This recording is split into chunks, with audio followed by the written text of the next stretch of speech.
कैसे हो दोस्तों। मैं Shubhankar Pandey achieve target with Shubhankar channel में आपका स्वागत है। पॉलिटी के लेक्चर हमने शुरू करे हैं और पॉलिटी के लेक्चर में जो फंडामेंटल है कि आगे की बातों को आपको समझ में आए, आगे की शब्दावली आपको समझ में आए, तो इसीलिए हमने एक लेक्चर लिया था, लास्ट लेक्चर, जिसमें हमने राज्य किसे कहा जाता है, राज्य किस प्रकार से बनता है, राज्य शासन करता है तो शासन के अंग क्या होते हैं, शासन की प्रणालियां किस प्रकार की होती है। हमने ये देखने की कोशिश की और देखने के बाद में हमने लास्ट में आगे क्या पढ़ना है उसके लिए हमने आपको बताया कि हमें पढ़ना भी है एक वेलफेयर स्टेट के बारे में, एक लोक कल्याणकारी राज्य के बारे में। और कोई भी राज्य लोक कल्याणकारी तब होता है जब वो जनता की बातों को सुनता है। तो जनता की बातों को सुनने वाले शासन या जनता के द्वारा किए जाने वाले शासन को कहा जाता है लोकतंत्र या डेमोक्रेसी। ये डेमोक्रेसी होती क्या है ये हमने देखने की कोशिश की। तो आज फिर हम ये देखते हैं कि भैया हमें लोकतंत्र को पढ़ना है, क्योंकि लोकतंत्र या डेमोक्रेसी, ये लोकतंत्र का बड़ा महत्व है। तो प्रश्न क्या क्या पूछे गए, लोकतंत्र क्या है, लोकतंत्र क्या है, ये प्रश्न पहली बात आता है।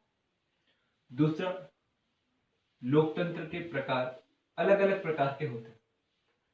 कैसे होते हैं?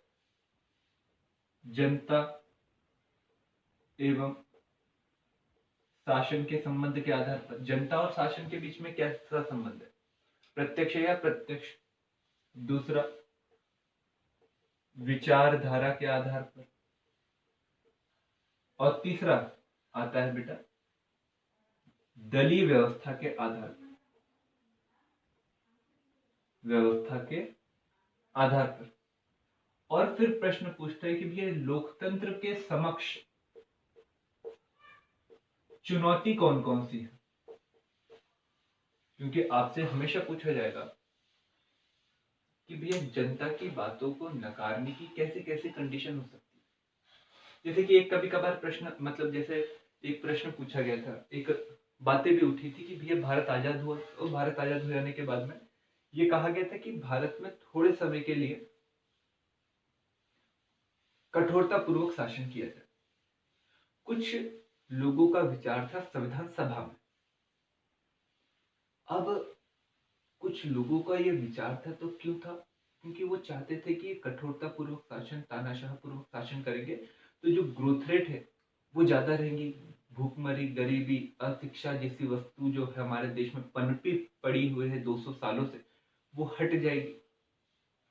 पर एक बहुत बड़ा तबका था संविधान सभा में जो इस बात को नहीं माना था, वो जनता के शासन को ही मानता था, क्योंकि उसका कहना था कि भैया जनता ने 200 वर्ष तक इसको झेला और कई वर्षों से इस उपनिवेशवाद को हटाने के लिए प्रयत्न किया है, और हटाने के बाद में फिर अगर हम शासन को लाएंगे तो जनता के साथ हमारा कहीं ना कहीं धोखा होगा।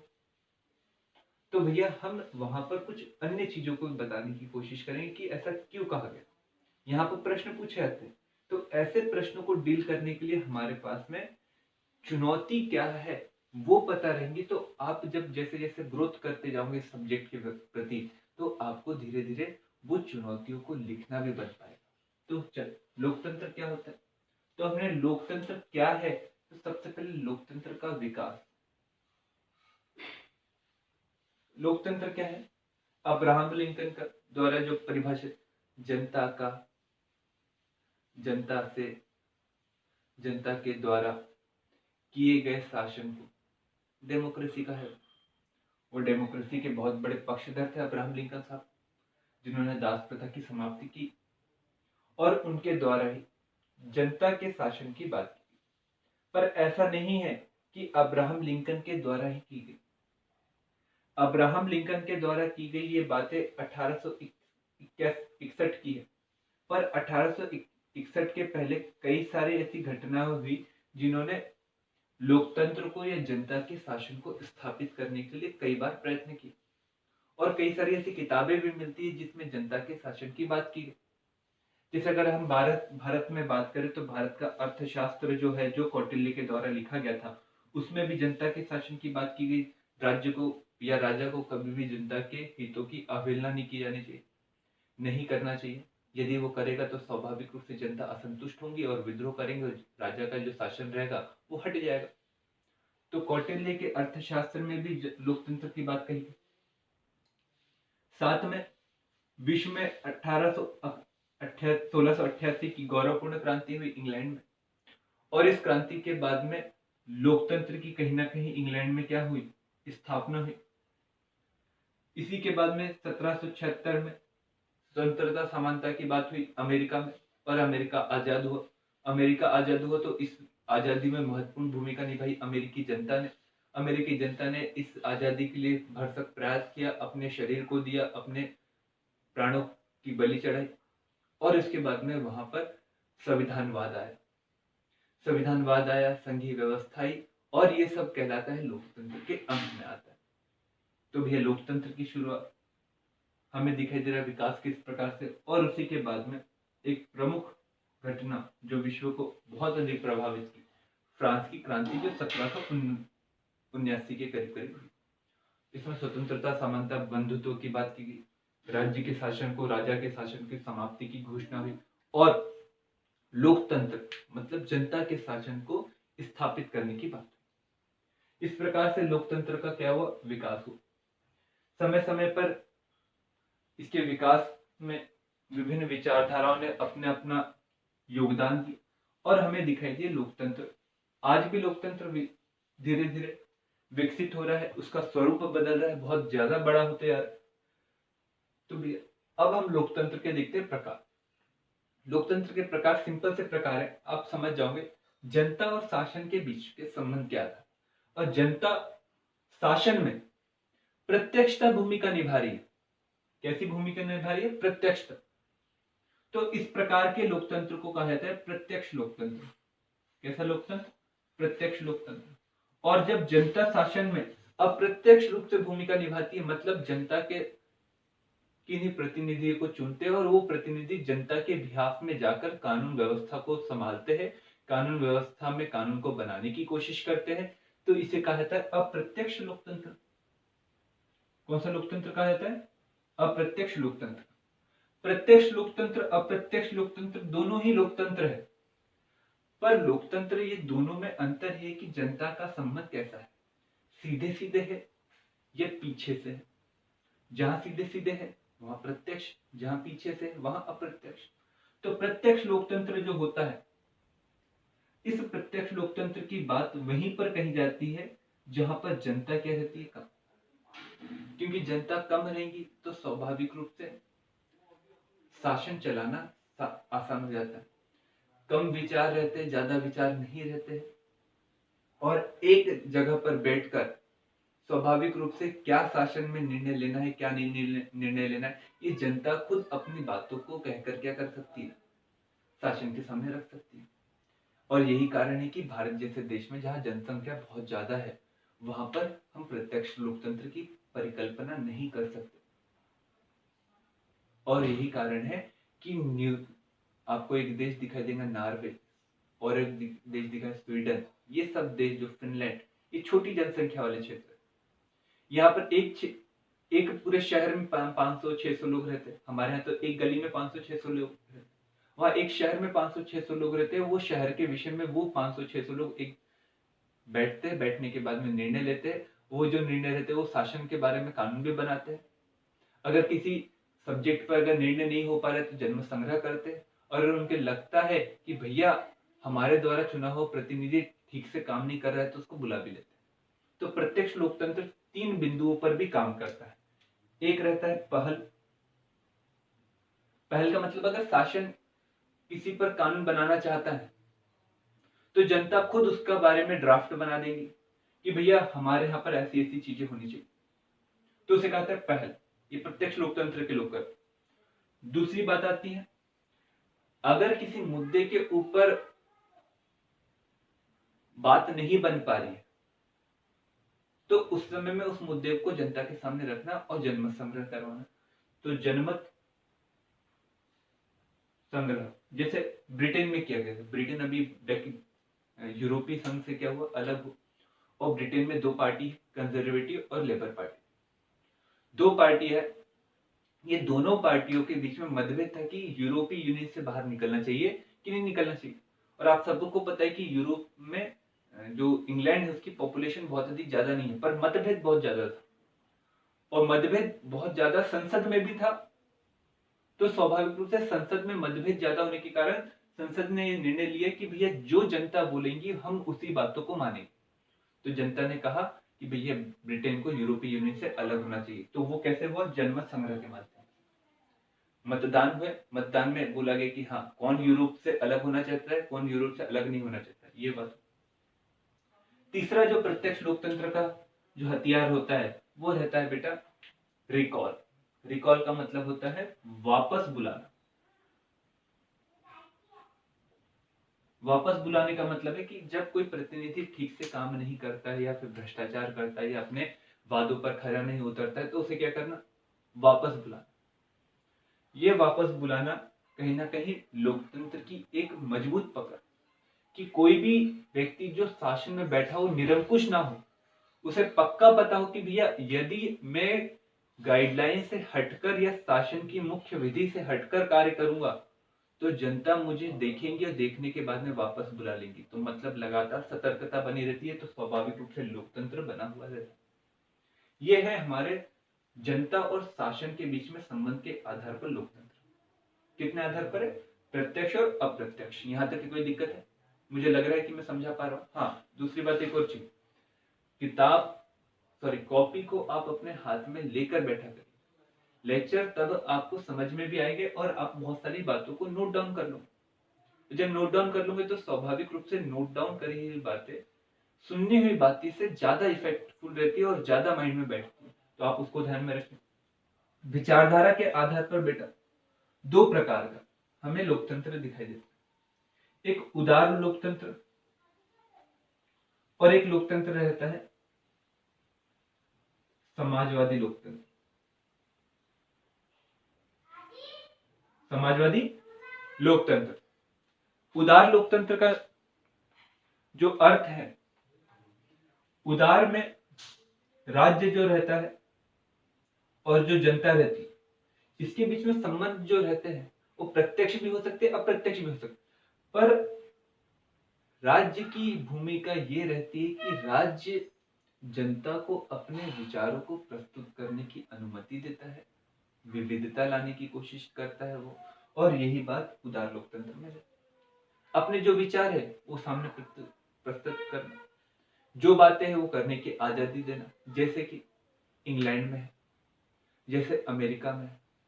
लोकतंत्र है परंतु उदार लोकतंत्र। राज्य से ज्यादा वहां की जनता शासन में भूमिका तो रखती है, साथ में अपने विचारों को प्रस्तुत करने की भी बात रखती है। उसे लगता है कि ये बात गलत है तो वो बातों को रखना, ये उदार लोकतंत्र। विचारधारा के आधार पर जो लोकतंत्र रहता है उसमें उदार लोकतंत्र की प्रमुख विशेषता है।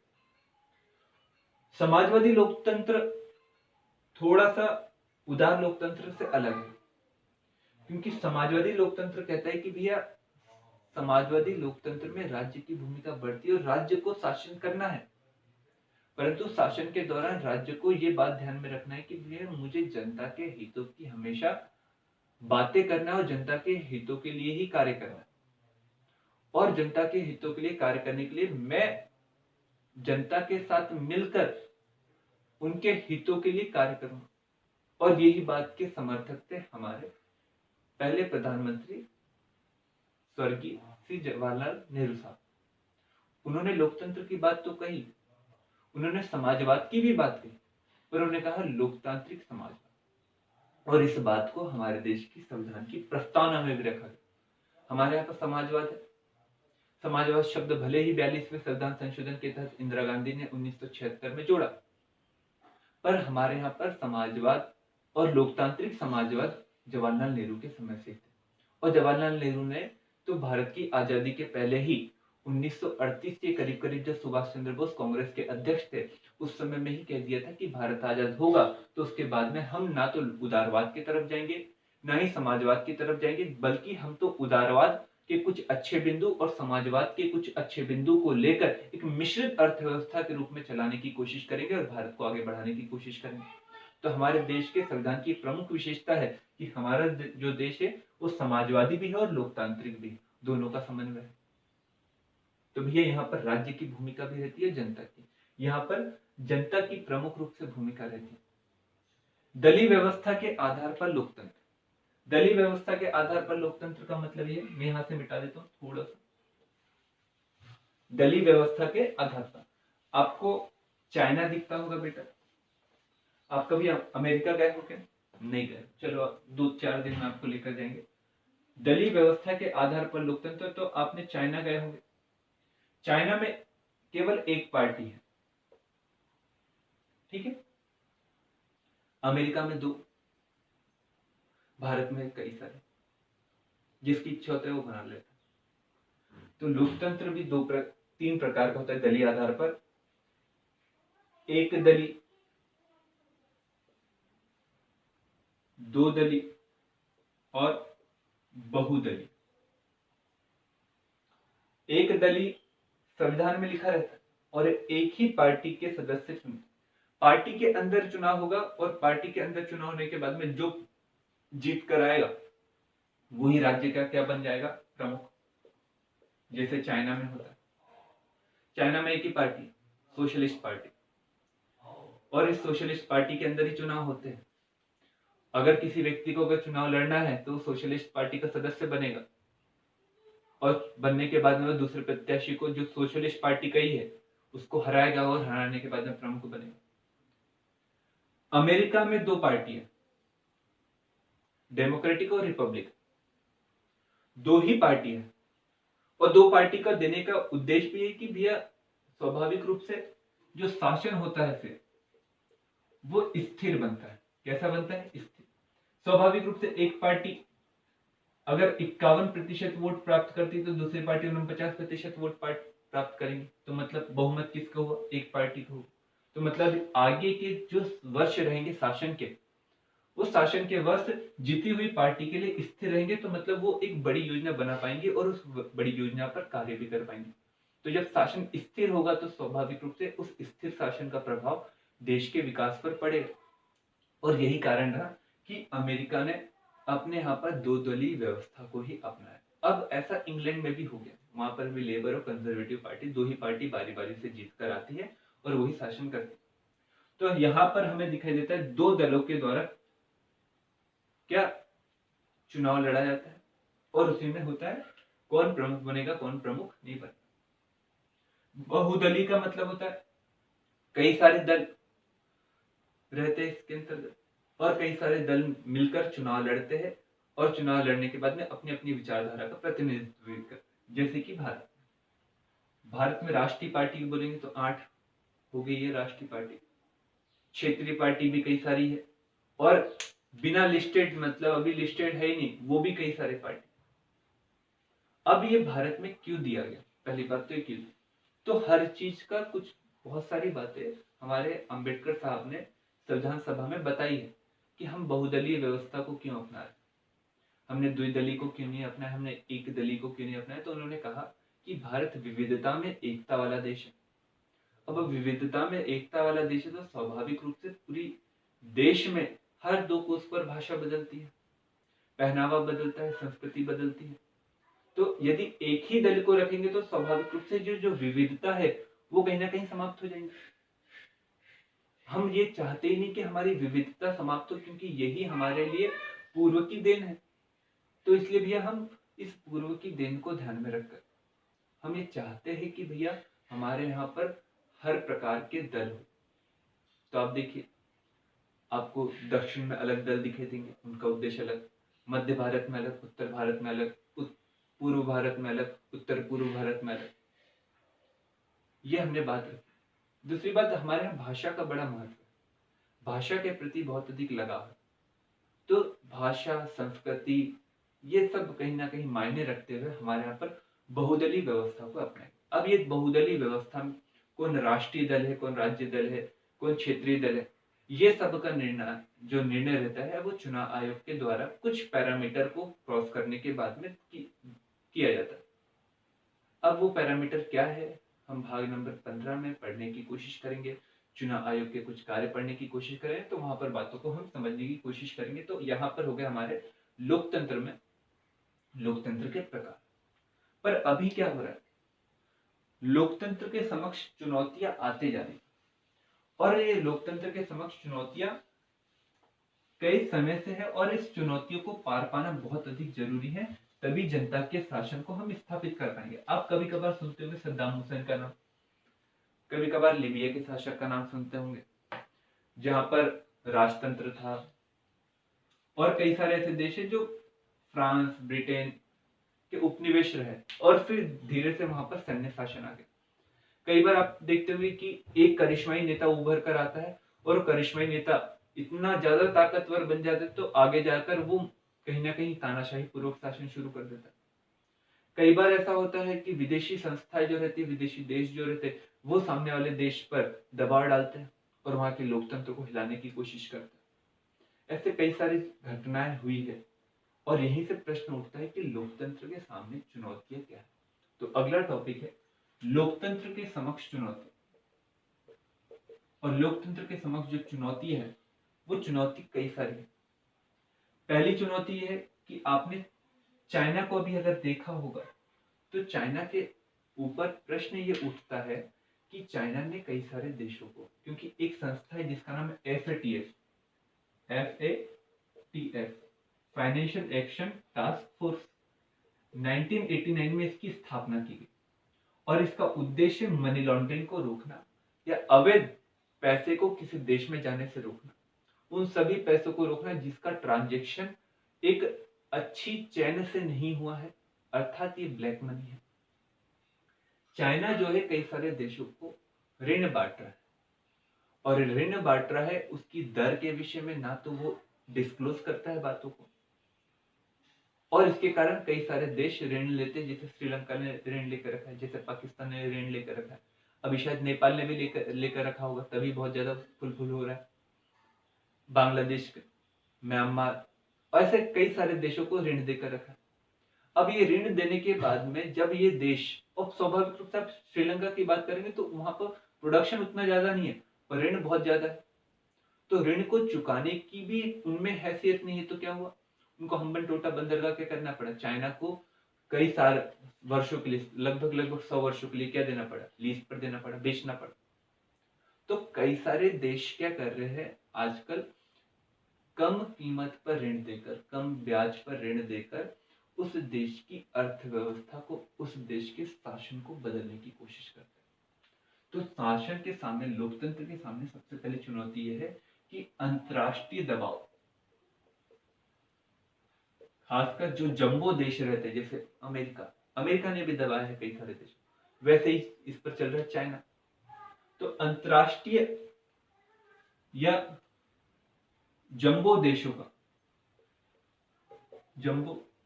का छोटे देशों में हस्तक्षेप, इससे क्या हो रहा है, जंबो देश जो चाहते हैं, बड़े देश जो चाहते हैं, वही सरकार को कहीं ना कहीं स्थापित करवाते हैं, वही सरकार को डुलमुल रवैया अपनाने के लिए कहते हैं। अगर सरकार उन देशों की बातों को मानती है तो सरकार टिके रहती है, अगर नहीं मानती है तो हट जाती है। तो मुझे बताओ, जनता की हितों की बात हो रही है कि वो देशों के हितों की बात हो रही है? जनता के हितों की बात हो ही नहीं रही, उन देशों के हितों की बात हो रही। तो स्वाभाविक रूप से यहाँ पर लोकतंत्र कहीं ना कहीं बाधित होगा कि नहीं। दूसरी बात,